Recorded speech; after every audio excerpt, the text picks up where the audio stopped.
verte. Tous les Brugeois sont dans le rectangle quasi. Et tous les Gantois aux abords du grand rectangle. La tête au deuxième et la latte. La latte qui repousse cette tête d'Alphaba. Encore une fois, ce sont les défenseurs centraux qui étaient venus porter le danger là sur cette phase arrêtée. On repart du côté gantois. Et on relance correctement dans les pieds d'Elganassi. Encore une fois, c'est très bien joué de la part d'Elganassi. Jorgensen, il a du champ pour frapper. La balle repoussée par Verbis dans les pieds de Koulibaly. Et le poteau qui vient à la rescousse des Brugeois. Ce n'est pas terminé.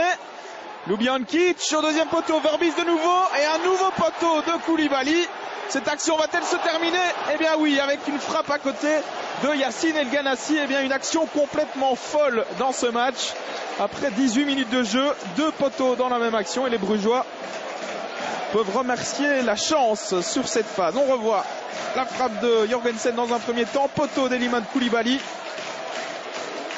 Et puis ça va encore être un peu du flipper ici avec une balle repoussée par Verbis. Koulibaly qui manque vraiment de chance sur cette action mais qui aurait dû conclure d'aussi près. Alors le premier but tombera-t-il sur phase arrêtée? Premier corner pour le cercle de Bruges. Déviation deuxième poteau et Dominic Fowley qui se loupe et qui est surtout allé percuter le poteau sur cette action.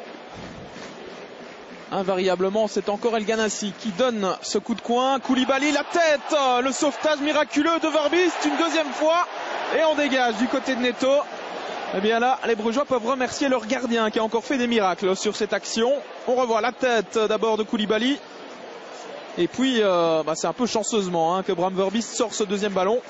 C'est toujours 0-0. Et c'est pas les occasions qui manquent du côté gantois. Mais on ne parvient pas à concrétiser pour l'instant. Nouveau coup de coin. Elganassi dans le paquet. Ballon repoussé par Bram Verbis. Pardon, le but, non, c'est sauvé de la tête par Vian. Sur la ligne. Eh bien, décidément, ce ballon ne rentrera pas, sans doute pour les Gantois, en tout cas pas dans cette première période. Si ça continue comme cela, on va revoir une nouvelle fois cette action avec la frappe manquée par Arzo. Et c'est Alphaba qui avait frappé sur le crâne finalement de Denis Vian.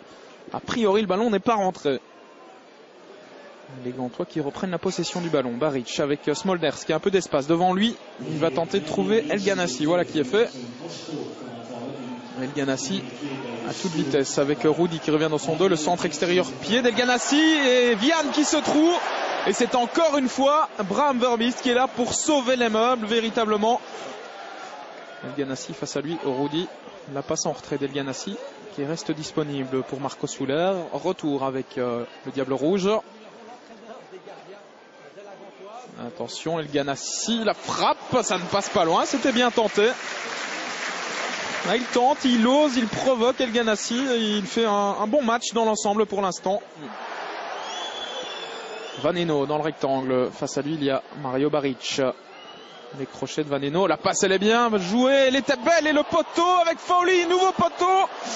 Et c'est Rudy maintenant qui va peut-être pouvoir frapper, qui glisse une nouvelle fois. Eh bien, décidément, il devrait changer de pneu, le Portugais. Et décidément, dans ce but, on a des actions complètement folles. Un premier poteau, Fowley qui se jette. Deuxième poteau pour sauver Frank Books. Et puis Rudy là qui ne parvient pas à frapper, qui glisse.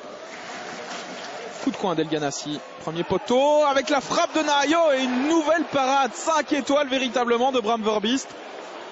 Ce gardien, il fait un début de championnat tonitruant véritablement.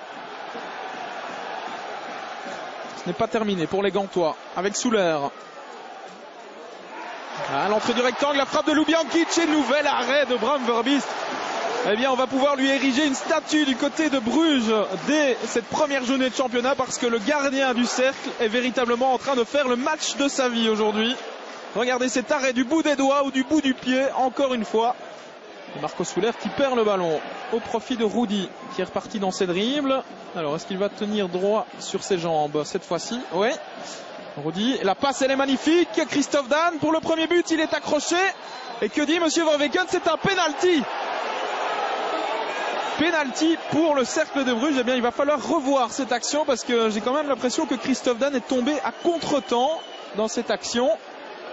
Carte jaune par la même occasion pour Nahayo qui va être exclu. Voilà la première carte rouge des Gantois cette saison. Elle est pour Nahayo qui avait reçu une carte jaune après 17 minutes de jeu.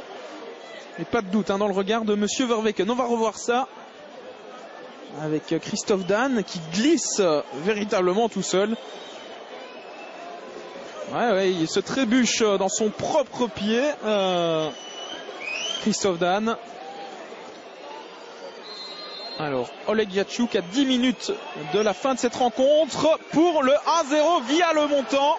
0-1 plus précisément. Le Cercle de Bruges passe devant grâce à ce penalty véritablement généreusement accordé par Monsieur Verweken.